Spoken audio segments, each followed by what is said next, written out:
जय भारत, जय संविधान, जय विज्ञान, जय शिवालाल।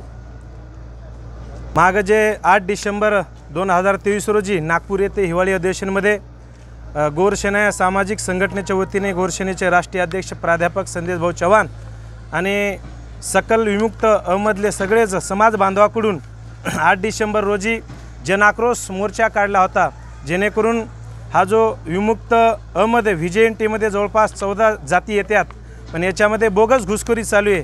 ती बोगस घुसखोरी कुठेतरी थांबावी म्हणून 8 डिसेंबर रोजी नागपूर येथे जनाक्रोश असा मोर्चा काढला होता। मोर्चामध्ये जवळपास महाराष्ट्रातून तमाम गोरबंजारा समाज आणि विमुक्त अमधले सर्वच जातीचे लोक तिथं जवळपास 40 ते 50 हजार लोकसंख्या तिथं उपस्थित होती। पण जेव्हा गोरसेनेचे राष्ट्रीय अध्यक्ष संदेश भाऊ चव्हाण आणि काही कार्यकर्ते तिथे निवेदन देण्यासाठी गेले, तेव्हा एकही शासनाचा माणूस, एकही मंत्री कोणी बी असं निवेदन स्वीकारलं नाही।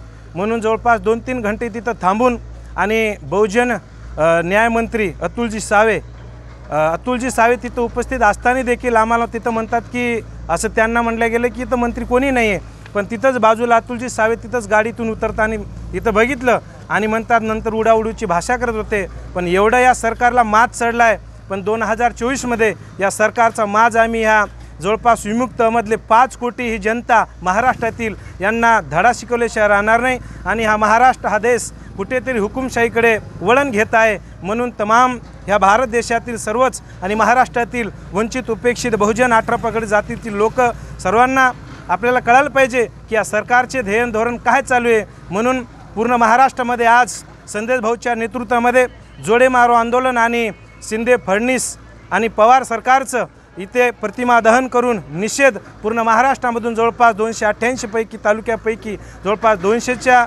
200च्या वरती या महाराष्ट्रामध्ये प्रत्येक तालुक्यामध्ये आज निषेध मोर्चा म्हणून जोडे मारून आंदोलनमधून प्रत्येक महाराष्ट्रामध्ये केला गेला आहे। म्हणून येणाऱ्या काळात या महाराष्ट्र सरकारला मी सांगू इच्छितो, गोरसेनेच्या वतीने 2024मध्ये तुम्हाला आम्ही धडे शिकवल्याशिवाय राहणार नाही आणि जनता एवढी साधी भोळी नाही आहे। तुम्ही या जनतेशी छळ करतात, एवढं 5 कोटी विमुक्त समाजांचा तुम्ही एवढं मोठं घोर अपमान केला आहे, तुम्हाला खूप ह्या जनतेचं तळतळाट लागणार आहे आणि 2024मध्ये तुम्हाला आम्ही 100% घरी बसल्याशिवाय राहणार नाही। जय भारत, जय संविधान, जय विज्ञान, जय मानवता, जय शिवालाल।